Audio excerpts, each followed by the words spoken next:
論嘢入邊有一個對白叫做七孔流血還七孔流血，死還死。七孔流血唔代表死，所以落雨還落雨，打籃球還打籃球，千祈唔好混淆，兩樣嘢係冇關係。落雨嗰種感覺，好少人中意呢個感覺，呢個就係好濕立立，周身都唔自在。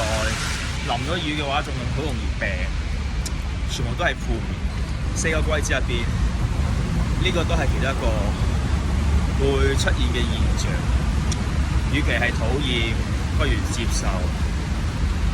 你個心情、你個心態就決定你每日所做嘅事嘅成功率有幾多。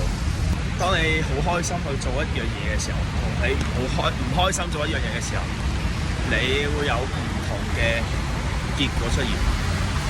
就算失敗嘅話，你係用開心嘅態度去面對嘅時候，你會覺得自己舒服好多，態度、心態好足，加油！